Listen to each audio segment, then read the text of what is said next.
Jeffrey Sachs, a world-renowned economics professor and best-selling author, warned senior US officials that sanctions on Russia would fail. Despite implementing over 16,000 measures, making Moscow the most sanctioned nation globally, these actions have backfired, impacting the US and its allies more than Russia. Financial and industrial sanctions have proved ineffective as Russia has secured alternative suppliers and back channel sources. Additionally, these sanctions have spurred a wave of de-dollarization. India and Russia have begun trading oil in their native currencies, while Russia and China are collaborating to strengthen their currencies against the dollar. The shift is causing significant concern for the US as BRICS membership grows and more nations challenge American influence. The intended economic isolation of Russia has instead accelerated global efforts to reduce dependence on the US dollar, undermining US dominance in international finance. Welcome to TFI Global, the antidote to mass delusion.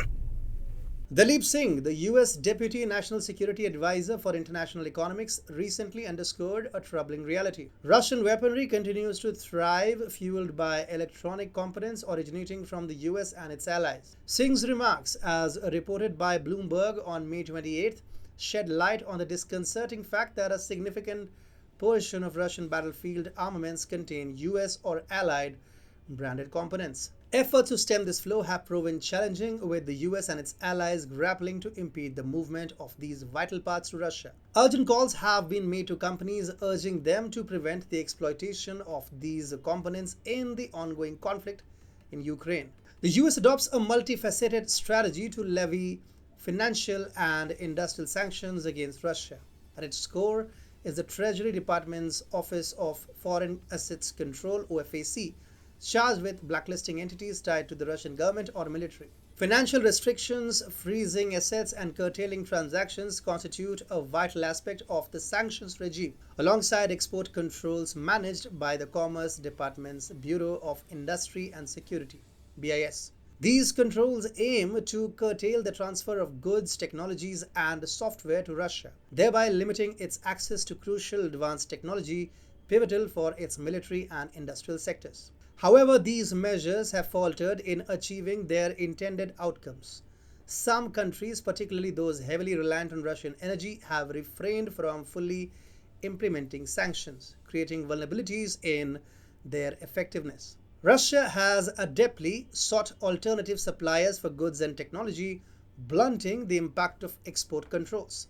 The West's continued dependence on Russian energy exports further fortifies Russia's financial standing, reducing the immediate economic sting of sanctions. Enforcing restrictions on dual-use goods, which possess both civilian and military applications, present another formidable challenge, potentially allowing Russia to acquire necessary materials through indirect channels. Additionally, sustaining a robust sanctions regime over time poses a significant hurdle, with businesses lobbying for easing sanctions and public support for enduring economic hardships dwindling. Amid these complexities, Singh has issued a call for corporate responsibility, urging firms to exercise vigilance in their dealings with Russia. Economist Jeffrey Sachs echoes the sentiment that Western sanctions have largely fallen short of expectations, deeming them pretty useless.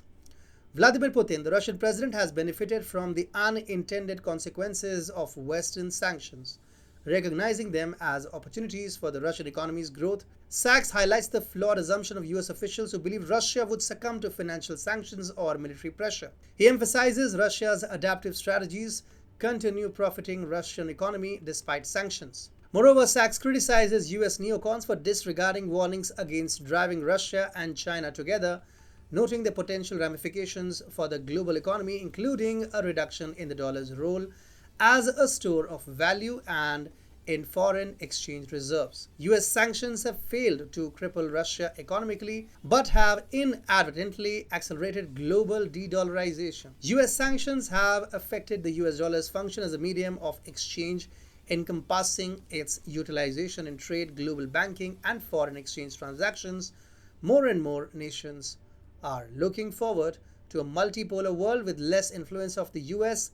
The de-dollarization is a step undertaken by BRICS nations towards that goal. Consequently, US sanctions have not only proven ineffective in causing Russia's economic collapse or halting the acquisition of essential goods, but have also rebounded, hastening the process of de-dollarization across the global economy. The frustration with US foreign policy is palpable given the past failures of US reckless strategies.